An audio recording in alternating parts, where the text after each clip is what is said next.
하나님의 은혜와 평강이 오늘 예배하는 모든 성도들의 가정 위에 충만하길 바랍니다. 특별히 이번 주간부터는 바쁜 우리나라의 최대 명절인 추석 명절을 맞이해서 우리 모든 가족들이, 친지들이 이렇게 사람을 많이 만나는 그런 절기가 됩니다.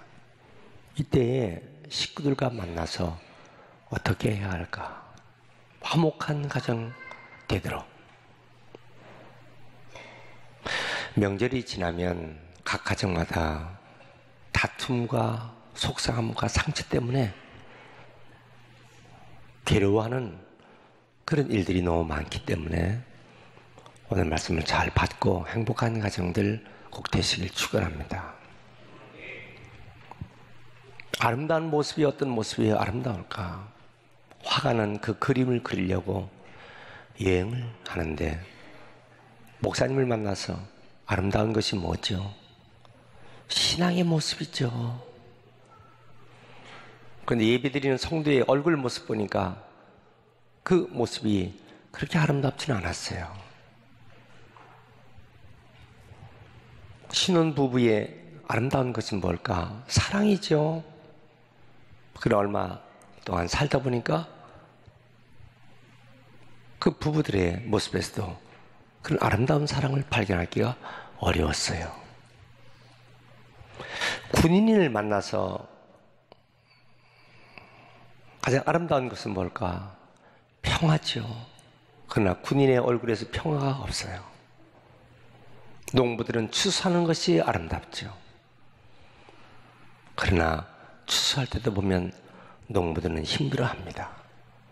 지친 몸으로 화가 난 자기 집에 왔는데 어린 두 자녀가 아빠의 목을 끌어안고 아빠 부르고 아내는 따뜻한 웃음으로 맞이하고, 그렇지.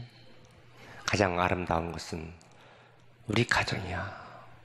내 가정에 사랑이 있고 내 가정에 신앙이 있고 내 가정에 평화가 있고 내 가정에 행복이 있지.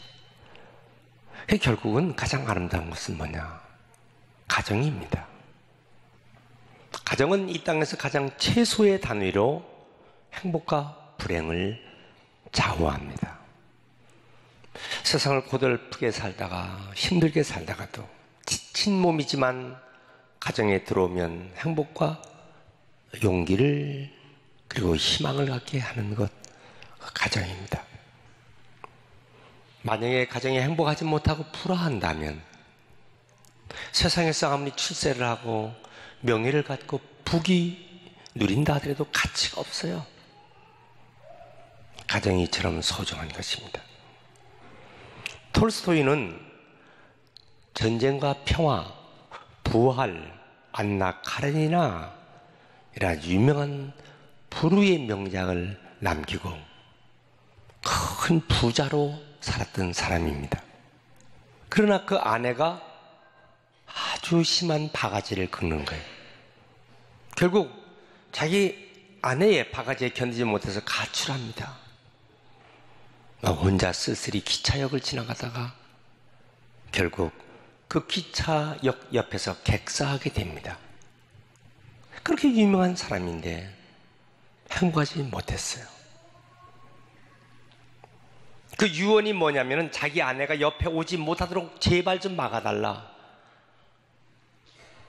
그것이 유언이었어요. 알버트 슈바이처 박사는 아프리카에서 평생을 헌신합니다. 얼마나 환경이 열악합니까? 그렇지만은 행복한 헌신의 일생을 살았어요. 뭐 때문에?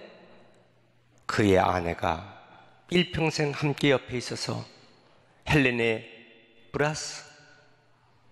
브라스림이라고 하는 그 아내가 늘 그를 도와줬어요. 그래서 슈바이처 박사는 행복한 아프리카에서 헌신의 일생을 살았습니다. 돈이 많아도 좋은 주택에 살아도 음식이 좋아도 좋은 가구를 집에 놔도 세상에서 가장 좋은 그것을 다 가졌다 하더라도 가정이 무너지면 불행한 사람이에요. 그 자녀도 불행합니다. 노인들이 혼자서 외롭게 살아가는 모습들을 얼마든지 볼 수가 있습니다. 우리나라가 세계 경제 대국이 됐습니다. 무역면을 보면 알 수 있죠.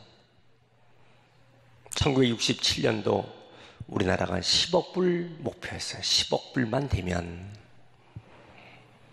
지금은요, 우리나라가 1조 달러입니다. 1000배가 높아지는 경제 대국이 되었어요. 그런데 과연 행복합니까? 행복하냐고요? 수원의 부시장께서 스스로 목숨을 끊어. 여러분, 우리 주변에요, 부끄러운 모습이 얼마나 많은지 몰라요. 출생률은 저하되고 교통사고 많고 가정 문제 심각하고, 돈이 많으면 가정도 잘 될 것 같죠? 교회도 잘 될 것 같죠? 천만에요. 그렇지 않습니다. 오히려 가난할 때는 서로 붙잡고 기도하고 하나님 의지하고 그러다가 살만하면 문제가 심각하게 됩니다. 가난한 농촌에서 초등학교뿐이 안 나왔어요. 성실한 사람, 세계적인 사람이 되었어요. 그 사람 누구예요? 자동차계의 왕 헤니 포드입니다. 포드는 자동차를 만들어 엄청난 거부가 됩니다. 그런데 끝까지 그는 농촌에서 검소하게 살았어요. 집도 농촌집, 그냥 초라하게 사는 것입니다. 사람들이 말하죠. 아니, 그렇게 부자가 왜 이렇게 농촌에서 이 초라한 집에 삽니까? 그런 말했어요. 나는 아름다운 집이 중요한 것이 아니라 나는 아름다운 가정이 중요합니다. 그러면서 내 손으로 장작불을 지펴라 2배로 따뜻하다, 이런 말을 했어요.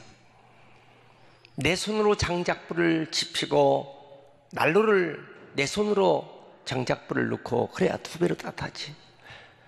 어이, 장작불 좀 넣어. 어이, 불쏘시개 더. 이건 아니거든요. 인생에 정말 중요한 것이 뭘까? 물질이 아니라 행복한 가정. 여러분, 우리 모든 가정이 행복한 가정이 되시길 축원합니다. 어떻게 하면 행복한 가정이 될까? 오늘 그 샘플이 노아 가정을 통해서 우리에게 3가지의 교훈을 줍니다. 첫 번째는 뭐냐? 가정의 화목은 하나님 중심으로 살아야 한다. 합시다. 하나님 중심. 다시 하나님의 중심. 창세기 6장 9절에 한번 보세요. 6장 9절. 이것이 노아의 족보라. 노아는 의인이요 당대의 완전한 자라. 그가 하나님과 동행하였으며 노아 당시는 사람들이요 타락하고 범죄하고 쾌락을 좋아하고 하나님을 버리고 자기 욕망대로 살고, 그래서 하나님께서 더 이상은 두고 볼 수 없어서 멸망시키기로 작정을 했어요. 그러니 사람들이 얼마나 세상대로 이렇게 살아갔습니까? 그러나 노아는 그렇지 않았어요. 하나님과 동행했다고 그랬어요. 자, 사람들은 자기 좋을 대로 살아갑니다. 자기 멋대로 살아갑니다. 노아는 하나님의 말씀대로 살아갑니다. 어떻게? 120년 동안 거대한 방주를 짓는 것이에요. 여러분, 이 방주는요, 노아의 방주는 길이가 120m에 높이가 15m, 5층 높이에 짐승이 들어가는 수가 12만 5천 마리의 짐승이 들어가. 화물차 522대의 용적률을 갖는 엄청난, 이것을 수작업으로 해서 노아 식구들이 만드는 거라고 생각해 보세요. 사람들이 얼마나 놀려대고 비방하겠어요. 정신 나간 사람, 아니 이렇게 멀쩡한 하늘에서 뭐 홍수가 와? 그것도 산 위에다가. 보통 배는요 바다에다가 물에다가 만드는데 산 꼭대기에다 배를 만들고 있어요. 잣나무를 갖다가 역청을 칠해서 만들고 있어요. 현존하는 동물 수가 17,600가지 동물이 있습니다. 그러면 그 짐승들을, 동물을 정한 동물 암수 7쌍, 부정한 거 암수 1쌍, 그렇게 해야 45,000 마리의 짐승이 들어갑니다. 그런데 12만 5천 마리가 들어갈 짐승의 거대한 120년 동안 짓는 방주, 노아 식구와 그 식량, 온갖 새, 짐승, 동물, 곤충, 그 다 거기다 채우고 있을 때 동네 사람들이 미친 영감 뭐 그런 게 말하지 않았겠어요? 정신 나간 사람,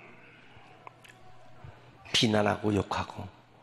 그러나 하나님 명령대로 행했어요. 문제는요, 정말 훌륭한 사람 있죠. 누굴까? 그 옆에서 협력한 그의 아내. 자기 남편이 혹시 정신이 나갔나? 그의 세 아들, 그의 며느리 셋, 자식 내에 아무 불평하지 않고 노아를 도와서 방주를 만듭니다. 정말 그 사람들 위대한 사람이에요. 시편 128편 1절부터 보면은 여호와를 경외하며 그 도에 행하는 자마다 복이 있도다. 내가 네 손이 수관들은 먹을 것이라. 내가 복되고 형통하리라. 하나님을 경외하는 자, 하나님 말씀대로 행하는 자, 복이 있도다, 형통하리라. 결국 하나님의 약속대로 하나님 그 가정을 구원시켜 주시고 큰 축복을 주신 줄 믿습니다. 하나님을 경외하는, 하나님 중심으로 사는 가정, 우리 가정이 다 이렇게 되시길 축원합니다. 오늘 주일 예배 드리러 오신 여러분, 하나님 중심으로 꼭 사시길 바랍니다. 하나님 뜻대로 살지 않으면요 불행을 당합니다. 홍수 후에 노아는 포도 농사를 졌어요. 포도를 얻어 포도주 만들어 포도주에 취했어요. 마시고 잔뜩 취해서 대낮에 벌거벗은 채 지금 잠이 듭니다. 왜 이렇게 됐을까? 사람들은 큰 사건 후에 신앙이 해리고 나태했을 것이다. 또 자신을 지나치게 신뢰하고 교만할 것이다. 그리고 육체적인 안일과 쾌락에 그만 실수에 빠졌어. 이것으로 인해서 그의 세 아들이 서로 갈라집니다. 불행의 기운이 들기 시작합니다. 참 인간의 간사함이 여기 있고 한계성이 있습니다. 하나님 물질 축복 우리에게 많이 주면 신앙생활 잘할 것 같죠. 그러나 문제가 생깁니다. 교회가 그리고 가정이 물질을 많이 주면 신앙이 자꾸 더 성장할 것 같죠.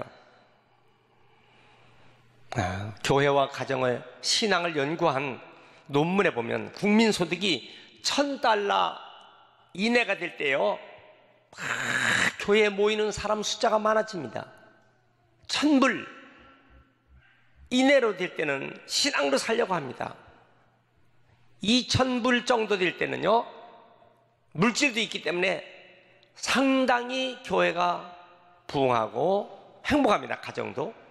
그런데 3,000불이 넘어가면 교회 성장이 멈춥니다. 서서히 교회는요 하향 방향으로 가는 것입니다. 자, 우리나라에 1960년도, 70년대는요, 참 어려울 때예요. 그때는 방 한 칸에 자녀들과 함께 그냥 옹기종기 막 살아야 돼요. 이불 하나 같이 덮어야 돼요. 단 한 칸 방에서. 그냥 오직 살아도 주를 위해서, 죽어도 주를 위해서, 사나 죽으나 우리는 주님 것이다. 막 이렇게 삽니다. 그런데 1990년도가 되면요, 신앙이 해이해집니다. 그래서 살만하게 됩니다. 집 평수도 넓어지고 각자 방들이 다 생기고, 자, 그렇게 되면요, 기도 더 열심히 할 텐데 천만에 기도하지 않습니다. 하나님 말씀 열심히 보지 않습니다. 충성심이 없어집니다. 하나님이 자동차를 주면요, 열심히 교회 다니고 신앙생활하고 헌신하라고 차를 줬다고 생각하지 않고 그 차 가지고 이제 주일날 되면 야외로 놀러 다닙니다. 연휴만 되면 놀러 다니는 스케줄 짜기에 바쁜 거예요. 여기에 인간의 약점이 있고 여기에 인간의 한계성이 있는 것입니다. 얼마나 간사한지. 여러분, 우리가 좀 여유가 생기고 살만할 때 더욱더 하나님께 감사하고 더욱더 하나님 말씀을 가까이 하고 기도하면 얼마나 좋겠어요?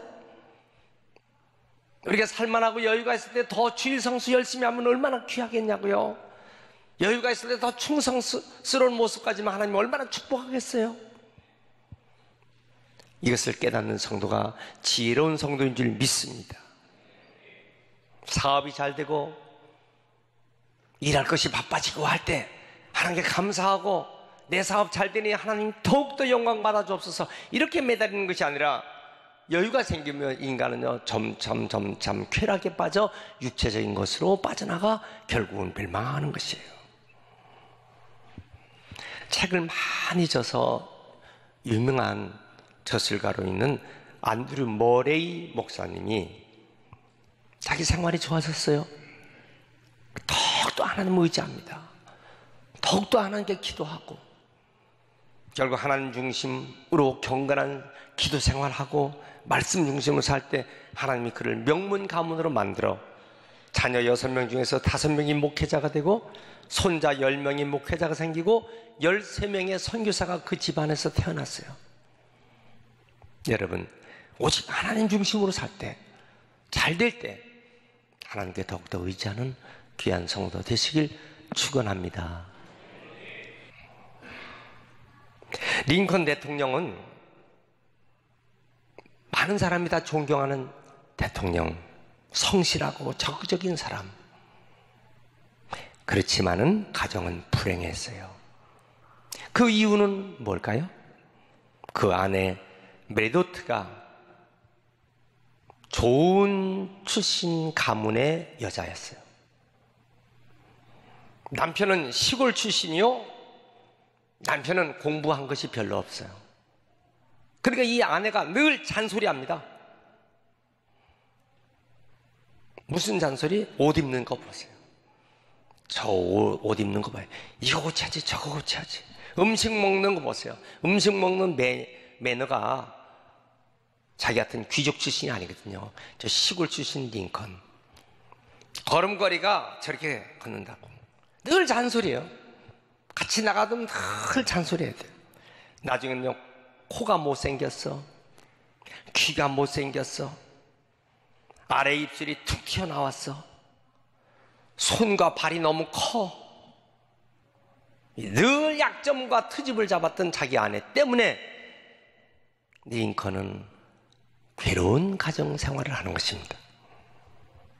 그는 공무일을 지친 몸으로 집에 들어오면요, 자기 아내가 자꾸 밖에 나가자고 졸라댑니다. 그날도 극장 가서 영화 보고 나오다가 극장 앞에서 총격당해서 죽습니다. 링컨은 집에 들어가기 싫어서 공연히 일거리를 만들었다고 해요. 여러분, 서로 비판하고 허물을 끄집어내는 가정, 끔찍한 것이에요. 불행한 가정이에요. 여러분, 이번에 명절 때 만나면 그런 허물 끄집어내지 마시고 비판 서로 하지 마시고 즐거운 명절 되시길 축원합니다. 크게 아멘 하세요.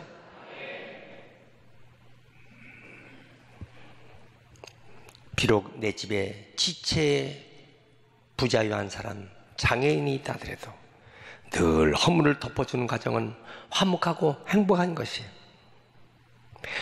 우리나라 조선시대에 이율곡 이희가 있습니다. 이황, 이희 중에서 이 이율곡 훌륭한 인물이죠.